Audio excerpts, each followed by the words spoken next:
Hey, everybody. Welcome to Away Games, a Chicago Cubs podcast, and the season preview of the actual baseball 2020 season. My name is Kevin McCaffrey. I'm here with Adam Mamawala and more. Adam Mamawala is here as usual. What's up, Adam? Hey, what's up, man? Who do we have with us today, Kevin? Well, the more that I alluded to just a minute ago is Ken Schultz is here. What's up, Ken? Is there really need to be more than Adam Mamawala at this point? Is the world demanding more than Adam Mamawala? I'm certainly not.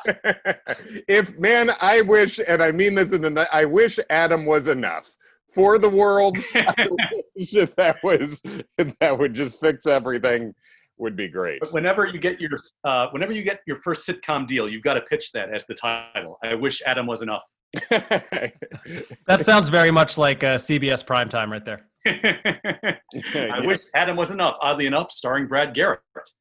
Yeah, I do. I feel like there's been a recent jump in sitcom ads for sitcoms I've seen that look like they're from the 90s. Like there's one that like Will Sasso's in, where it's like the classic fat guy, hot lady situation with the multicam deal, but it looks like it's from straight up 1996. I get the sense that every now and again that TV executives think that people who were alive during, the Will and Grace first era, the audiences are really nostalgic for like single camera studio audience and laughter. And they have to be reminded every 5 years that no, we are not. Yeah, still, we're good. We're good on this. Yeah, but we have we actually have a we have a fun podcast set up this week because it's a two-parter. It's a cliffhanger, throwing back to 90s TV days. Remember when they do the cliffhanger in the summer, and then like you'd be like, oh, I don't know, did Ross and Rachel kiss? And then you'd get to the fall, you'd have to wait till the fall. Now things are more immediate, so we're doing the first half of a two-part podcast. This is the Away Games half on Wednesday, and then Ken's podcast will have the second half of this sit down on Friday, right, Ken? Yes, on the Three Strikes You're Up podcast on the Outsports podcast network. So check us out once we say to be continued and I get my head stuck in a banister or something. You joke about that, but I actually did that as a child and it was very traumatic. Oh God, I didn't know that. How dare you bring up such trauma? Yeah, I think it involved literally using like margarine or butter to get my ears out of this damn thing. My parents were not happy with me. It was at like my dad's work, maybe my dad's boss's house. And I was goofing around, and it was a whole thing. They even went with the classic sitcom solution of grease his head up and see what happens. Wow, exactly. Oh, that's great. That was exactly how it went. All I can say in response is, I wish Adam was enough. I wish Adam was enough, but we also need butter. I wish Adam was enough. CBS this fall, the story of a multiracial comedian, definitely starring someone who's completely white. That feels very CBS too. Yeah, so that checks out. We're gonna do it's a two-part season preview. We're doing the Cubs centric half right now, and then on Ken's we'll do the more overall MLB season preview. I don't know how much you've been able to watch the last couple nights, but are you in any way freaking out about the fact that the Cubs didn't look great in these two exhibition games against the White Sox, or are you more logical and you say it truly doesn't matter? I can tell you Chicago sports radio is freaking out already.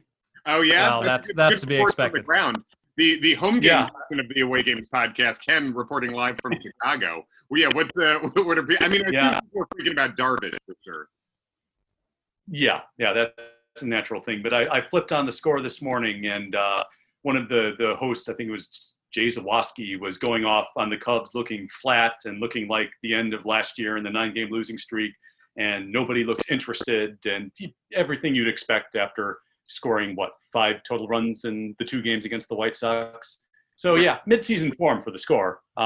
Yes. And to all that, and understanding, as we say, in these times right now, in these all-important times, whenever you issue that criticism, you have to remember we're talking about baseball players who were asking to show up to their workplace in the middle of a pandemic.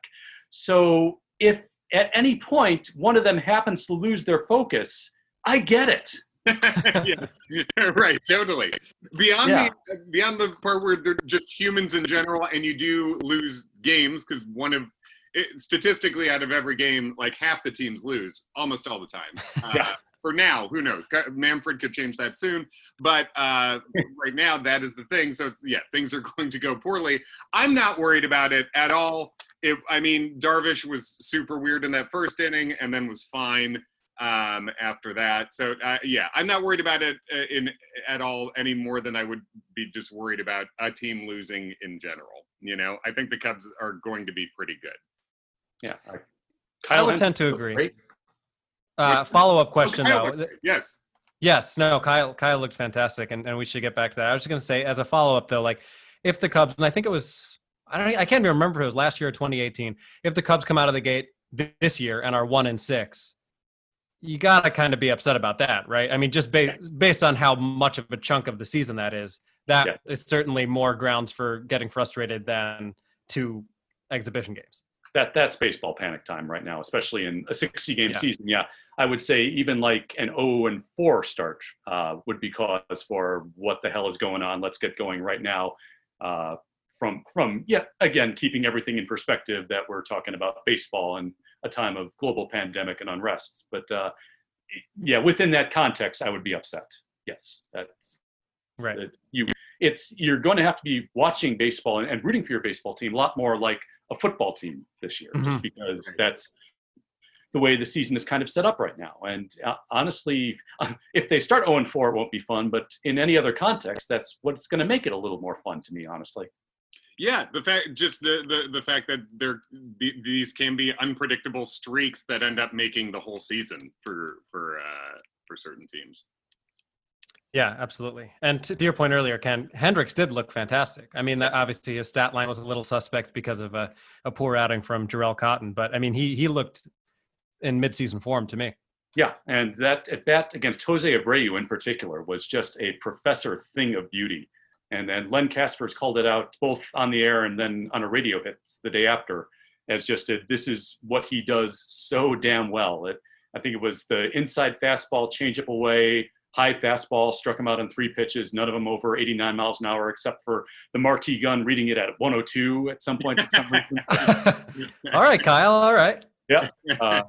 But yeah, I mean, Hendricks looked as Kyle Hendricks as you would hope he would, and you would hope the opening day starter of the Cubs would look like. And that, if anything else, is going to make hopefully the first game of the year as fun to watch as it can be.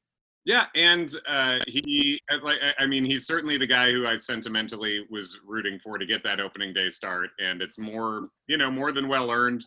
Obviously, I think we've all talked about Kyle Hendricks and how good he is, and if such a thing as a quote unquote ace exists in the major leagues, he is one of those. He is a top 15 pitcher. It's great to see him starting that opening day and looking good going into it. And he's added this curveball that the spin rate readings on it put him in the top quarter of people who throw curveballs right now, which that's a really weird thing to add at this point. For Kyle Hendricks, and we saw him obviously strike out Luis Robert with as good a curveball as we've seen him throw too. So yeah, that's very excited. And looking back to what we did on our 3-man Cubs season preview last year, when we did things like we're saying predicting Cubs breakout players, and I think under bold prediction I put. Not bold, but that Kyle Hendricks would be the Cubs' best pitcher, lead the team in ERA, lead the team in pitching WAR, and he did. He did last year, and so it's the guy who should very clearly be the opening day starter, starting opening day, and I can't wait. Yeah, and I mean, he also made a great pitch that just got popped into right field in that exhibition game. I mean, because that was Abreu as well, right? That sounds right. Yeah. Yeah, he sawed him off inside, and Abreu just kind of fisted the ball into right field. So nothing whatsoever about Hendricks' performance concerns me. And also, to Kevin's point, I think we all were big Hendricks guys before this, but in the chance that Kevin and I have had to interview some of the Cubs players and pitchers specifically, it was a theme that was repeated again and again about how kind Hendricks is, how accessible he is, how much he mentors younger pitchers. And that's not to say that Jon Lester isn't that, but he's a lot more of an intimidating figure that I think people feel like they have to earn the right to talk to him. Whereas Hendricks, I love him even more after hearing guys on the team talk about him, because everything that we heard from all the people that we talked to was like, they would go out of their way to point out that Hendricks did that for them. That's wonderful. And that's certainly the impression you get whenever Hendricks talks to the media. So I'm glad to hear that when the cameras are away, he's still essentially the same, just a mensch of a guy. Yeah. And yeah, Lester, you definitely get the sense when players talk about him, it's always with respect, but you always get that feeling that they have to break through that outer shell of Jon Lester to kind of get to the guy who's fun to be around and is willing to share his knowledge and his secrets with the rest of the team. And I not to steal like yours and Kevin's thunder as, the foremost Kyle Hendricks fans that I know, but I was thinking about this at some point in this long off season, and honestly, Kyle Hendricks might be my favorite Cub pitcher ever. Certainly the one with 4 fingers. So, right.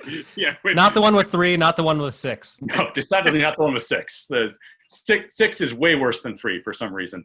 Honestly, the Cubs could put together the greatest starting pitching staff of all time if you could only use one pitcher with a certain number of fingers.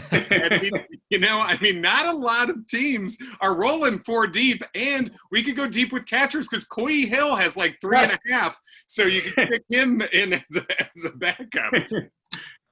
Coy Hill, I think average, I think. Yes. I think my main concern with Hendricks is that without crowds there, how is he going to use that fiery energy that we always see from him on the mound? Where's he going to get it from? I hope with the mic, the fact that we're going to hear players speaking more on the field. I saw that Marquee issued like a pre-apology, basically like, sorry if you hear bad words, It'll be great. I just at one point this year want to hear Kyle Hendricks scream "fuck" after something. just one really well placed one. Yeah, I mean, I love Hendricks, but he does generally have the outward demeanor of a cardboard cutout. So, I think since he looks like the famous shot of Arrested Development of Michael Bluth walking with his head down like characters, that they should have Ron Howard guest narrate all his walks off the mound. This is very creative thinking that we should be doing on Marquee, which most people still can't see as of the recording. Yeah, not only can people not hear curse words, they also can't hear or see anything. Sure. Yeah. Does it even exist? Who's to say? That's the most effective way to keep them from hearing curse words, right? That's true. Yeah, it's a public service. Yeah. Good on Marquee, after all. And I mean, to be fair, it's not like who could have expected a baseball team to make a deal with the largest carrier by what would have been the middle of its first season. I mean, it's really difficult to ask for such a thing. So should we talk overall what we think of the team, or should we go more specific into players to begin and then go with our? I would say let's go specific and then kind of end with like what's our overall prediction or thoughts right. for the team. Let's do this. Boom. Cubs comeback player of the year. Who do we think is going to come? Who are we looking to make a comeback? I am breaking through the hard shell, and I'm going to say Jon Lester. Yes. He's got a little bit left, and I base this partly on that if his option is declined next year, which I am going to assume based on the Ricketts behavior over the past 3 years, it will be, that he's going to be pitching for his next contract. And also, even in the years where he's been down, like in 2017 and last year with the Cubs, he still had stretches of 1 to 1.5 months where he looks like the Jon Lester of old. So in a 60-game season that's essentially just going to be 2 months, there's a chance, regardless, that we're going to get that really effective Jon Lester over a long period of time. So right. And when you're that age, the extra rest can't have hurt. Right. You wouldn't think. Absolutely. And also, I mean, he's been the opening day starter for every year but one of his Cubs tenure, and this is only the second year where he won't. So now that's the organization telling him, even though he's, a cooperative guy with them, that's still them telling him that, okay, we think you're declining. And we know that Jon Lester is a stubborn son of a bitch when he hears stuff. Yes, absolutely. And not only not getting opening day, but he's the fourth starter right now. Tyler Chatwood is slated to go third.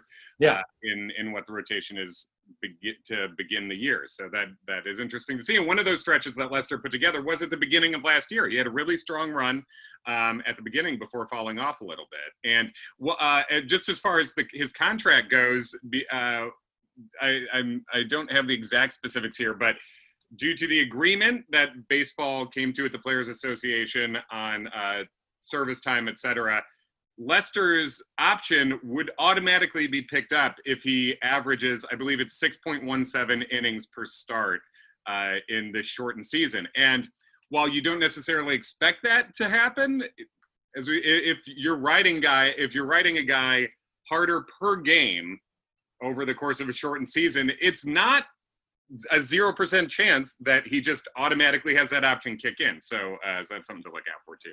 And for the record, I'd be okay with that. Same. Totally. Yeah. I am going to go with somebody who's burned me in the past, but I'm going to give him another chance. I'm going to go with Albert Almora, and my reason for that, it's not that I think he's going to have some incredible breakout year and put up these gigantic numbers. Do you think when we're talking to zero WAR? Oh, geez. Let's hope. I love him as a guy, but whatever, he was bad. Yeah. So continue. The reason for this, for me, is that, as we talked about a number of times last year, I really think what happened in Houston last year completely derailed his season, and rightfully so. I mean, for anybody who doesn't know what we're talking about, he hit a foul ball down the left field line in Houston, which struck a child and caused severe injuries. And to that point, he had been putting together a pretty solid season. And then by the end of last year, even defensively, he was struggling. And he just really didn't seem like the same guy after that game, which I believe was in like late May. So we're talking about most of the season that took place afterwards, where he just didn't seem comfortable out there. So again, I'm not going to fall for, he's who the Cubs thought they were getting when they drafted him as high as they did. But I do think that there's the potential for him to have a nice rebound season. Yeah, I think that that game in particular, that you can definitely see his numbers change after that game. And honestly, I'd say that Albert Almora is a good choice there, for nothing else than his tweet has given him something to live up to on the field at this point. Oh, so good. Hall of Fame tweet. Absolutely. Your favorite sports play and the most boring description possible. I tagged up and scored. As we said, possibly the greatest tag up to second base in baseball history. It is possibly the most impactful one of all time. No exaggeration there. I'm kind of surprised that he's not considered our Dave Roberts because of that. That's a great call, because that is a really, taking second base in a risky spot and ultimately extremely important. Well, it would have been Terrence Gore if he didn't swing it ball four. Yeah, that's true too. I would love to see it, and I think whether this is how I would play it or not, I do think one of the sneaky beneficiaries of the DH is going to be Albert Almora, getting a lot more playing time than he would have otherwise. I think if when they do DH Schwarber, and I've said that I still think the Cubs' best lineup most of the time involves Schwarber and left and not DHing, I think you're going to see Almora get a lot more at-bats because of that DH spot going to someone else and playing in center. So, and I mean, this really is probably, it's probably the last time for Albert to see if he can establish himself as anything resembling a starting major league outfielder. And he's such a great guy. And if you're drafting future managers, I think like Albert Almora is a really high draft pick, a teammate everyone loves, and obviously has some skill there. And I do think the defense at least was an aberration last year. So I would love to see that. My pick, Craig Kimbrel, it's more of a hope that that's not him. I don't think he's the greatest reliever of all time anymore, necessarily, but I do think it's just, he has to come back in some way. But as I was trying to think about comeback players for the Cubs this year, it was weird that I looked down the list and there weren't a lot of guys to pick for individual comebacks in a season that was the worst season for the Cubs since 2014.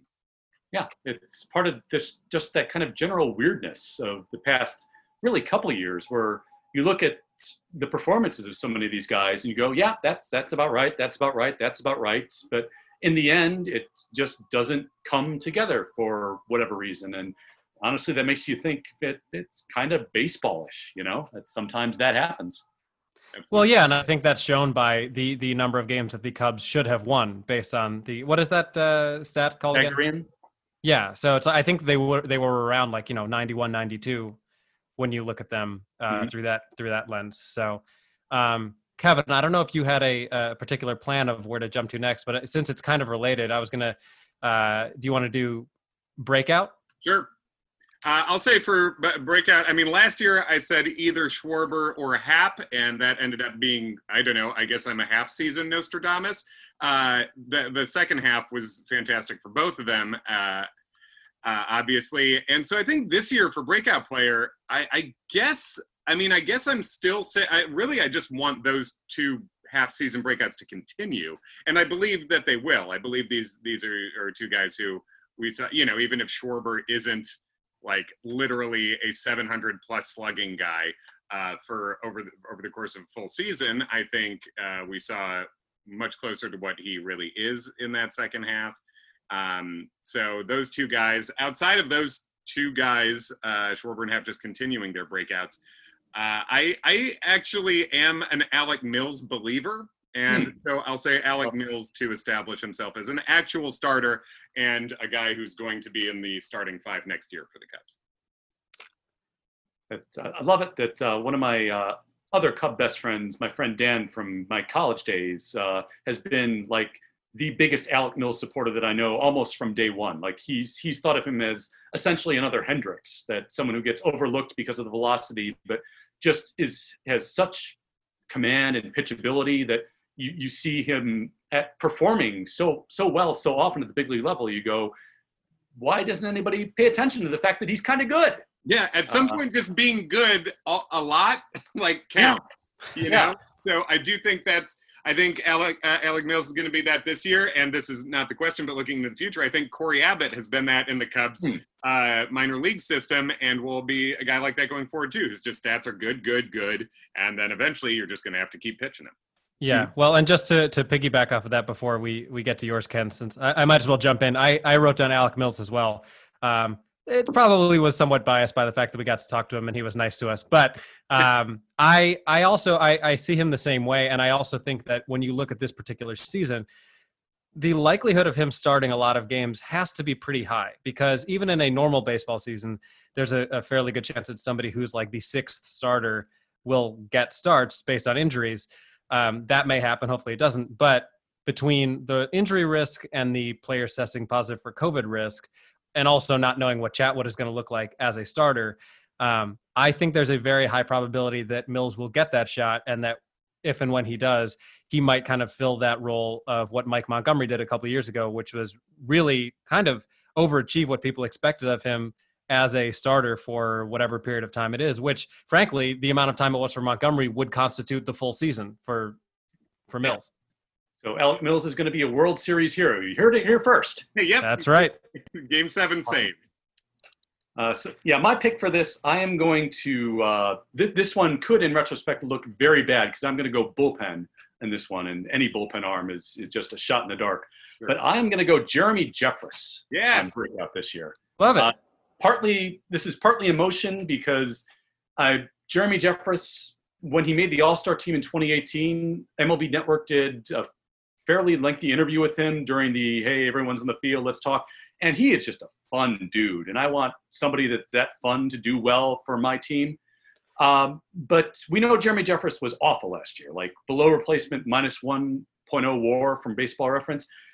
Do you remember what his Baseball Reference WAR was for 2018, his All-Star year, out of curiosity? No. Not off the top of my head, but I bet it was good. I looked it up before we got on here. 3.3. Jesus. Out of the pen? Good Lord. Yeah. So he's not going to be a 3.3 WAR player. I'm pretty confident in that. But right. That would project to a 7 WAR, I guess, in this season. Yeah. He's going to channel prime Bruce Sutter and pitch 3 innings at a time for some reason. But somewhere between 3.3 and minus 1.0 WAR is probably still a very good pitcher. And I'm going to guess that he's going to be that very good pitcher for 2 months. And especially given how starters are going to be set up this year, the bullpen is going to be super important. So if you've got an arm that's performing, I think David Ross will not hesitate to ride that guy out for just the 2 months he needs to. I think that's a great call, because that's a guy who had one really bad year, is not that old. The stuff is still good velocity, and like you said, he is not far removed from being very, very good. Yeah, and just to corroborate your feelings on him being a fun and great guy, you may have seen his Instagram, but he also like owns and operates a food truck, all of which like the proceeds go to charity. Yeah, just awesome. Like every bit of that is cool. Yeah. Yeah. And it looks like good food, so there's that too. Yeah, eat with Jeremy Jeffress. Do that. All right, let's do a bummer of a one. And if I'm skipping over anything, please feel free to cut me off. But who biggest regression? Who are you worried about regression wise? May I jump in? Yeah. I'm gonna go Kyle Ryan. And there's not even any real reason for it, but I just think that he's somebody who kind of outperformed his stuff last year. And I'm afraid that he will be what Randy Rosario ended up being the previous year, which is somebody who outperforms the stuff they have and then comes back to life when that stuff plays how it usually would. Yeah, anytime a bullpen guy has that kind of year where you look at it and go, wow, that was a real jump, you're always running the risk that the next year you're going to be reminded, oh, nah, he still is who he is. And I guess the hope with Kyle Ryan is that last year's jump was very much aided by the mystical pitch lab. And presumably the pitch lab isn't going to go away during the pandemic. So there's maybe right. that. But yeah.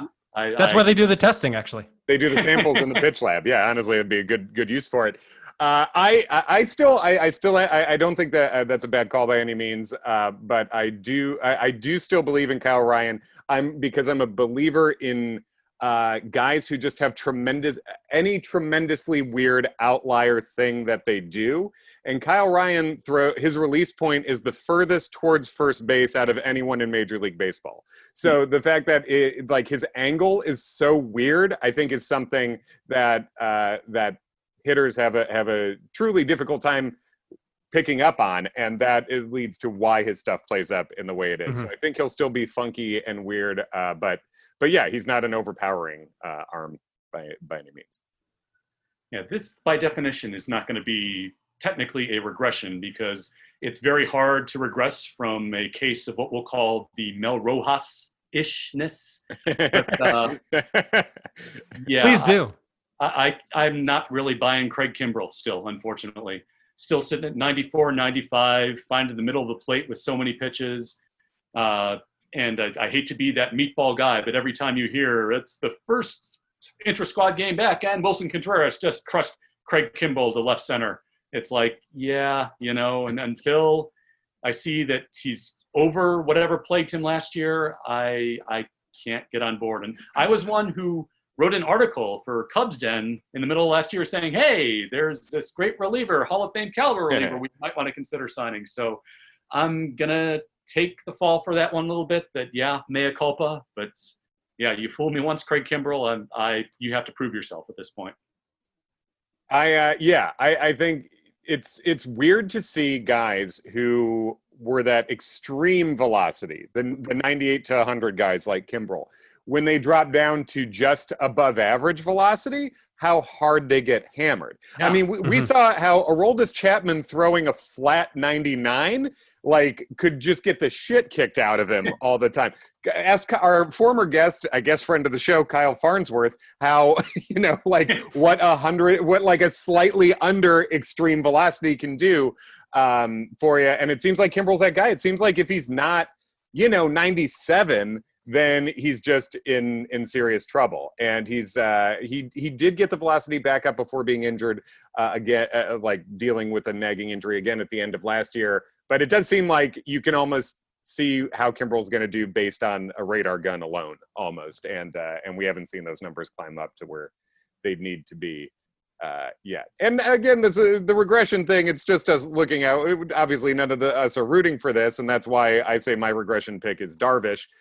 Because I love Darvish, love him as a guy, love what he brings to the table, and I think it's just a regression from, I guess I actually don't think he'd regress from his full year's numbers last year, but he's just not that second half guy. And I mean, almost nobody is, but I think, you know, Darvish is more of like a 3.3 to 3.5 ERA guy, I think is what we're going to see, as opposed to, you know, when people are talking about him as a Cy Young pick or as a, you know, even obviously him and a Hendricks were the two guys to think about for opening day starters. But to me, it's not, Hendricks is, I believe, to be a significantly better pitcher than Darvish actually right now.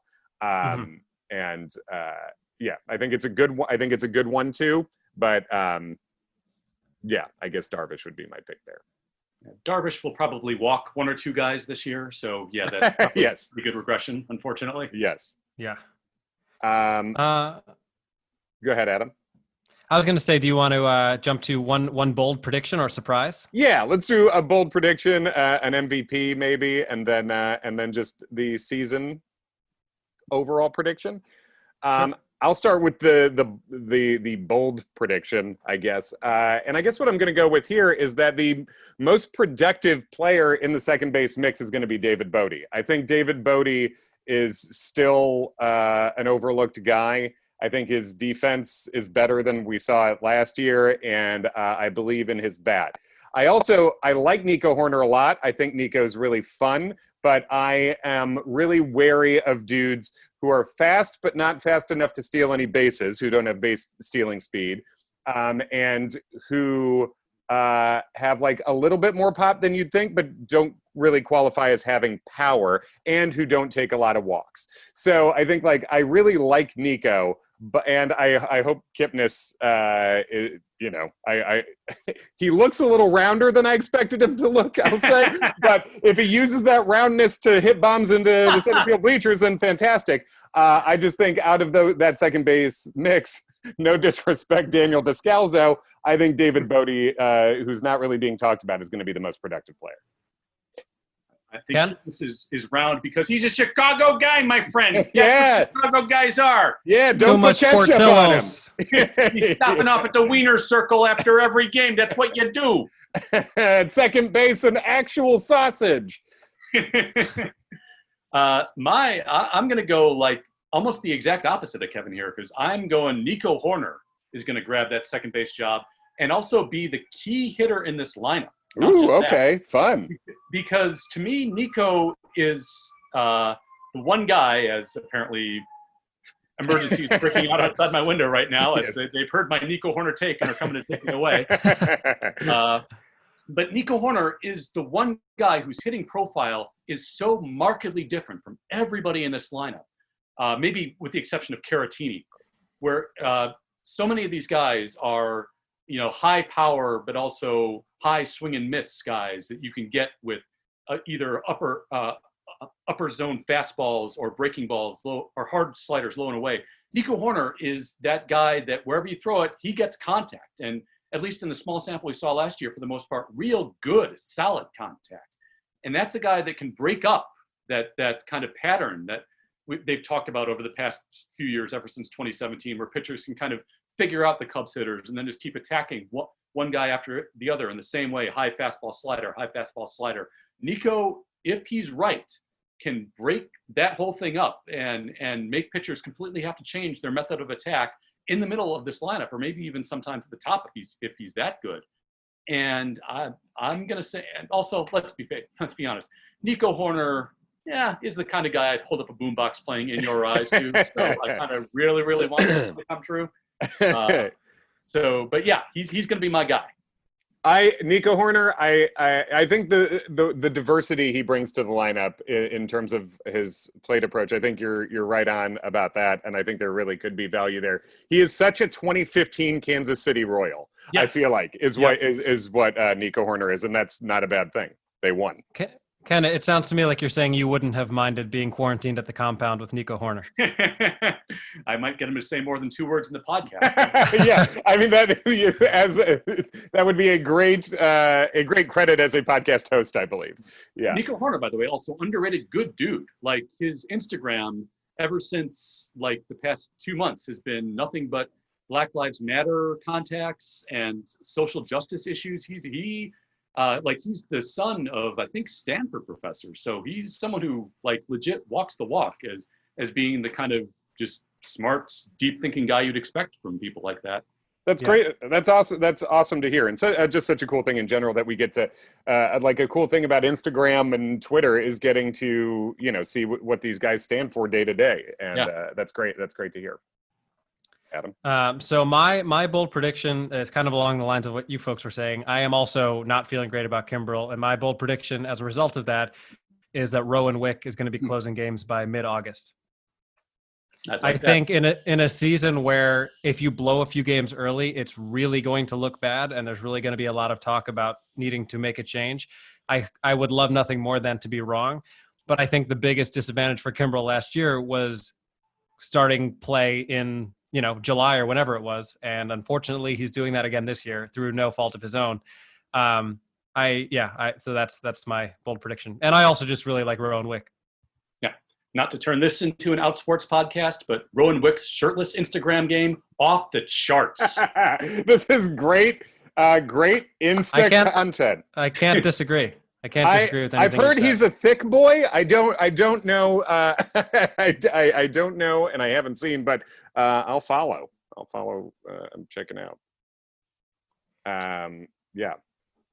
So, do we want to do MVP and record/result in the division? Yeah, let's do that. I'll do mine quickly. I'm doing my team MVP is Wilson Contreras because I'm also picking him. I'm putting money on him to win the league MVP.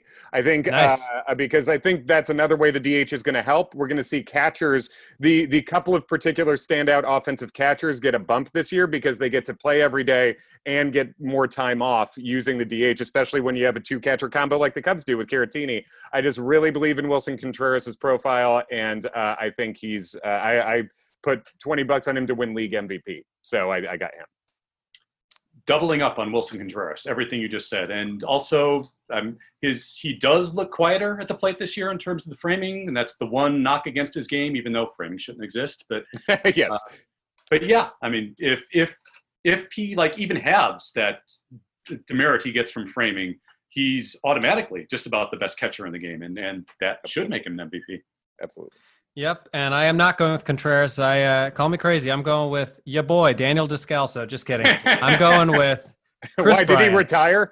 Yeah, exactly. That would be a real MVP move. Yeah. No, I'm going with KB. Easy choice, but I think KB's heard quite enough of trade rumors and nonsense, and will go out and quietly kick ass as he is known to do. Love it. That's great. I have the Cubs winning the Central Division. I'll say that. I've got them going 35-25, winning the Central Division. I do not have them winning the World Series. Cliffhanger, we'll save our World Series picks for the full baseball prediction on Ken's podcast. Plug the podcast one more time, Ken. 3 strikes you're out on the Outsports Podcast Network this Friday. Yeah. Cubs division winning for me, though. Yep. Yeah, I'm going 92 wins. Is that enough for the division? Yep, I think that'd do it. Yep. Great. Adam? No, I'm going almost the same as yours, Kevin. I have 36-24, winning a tightly contested division, a la 2003, with not huge win totals, but enough to get by. Great. Follow us at Away Games Pod on Twitter and Instagram, and listen to the second half of our baseball season preview with Ken Schultz this Friday. Thanks for tuning in, everybody.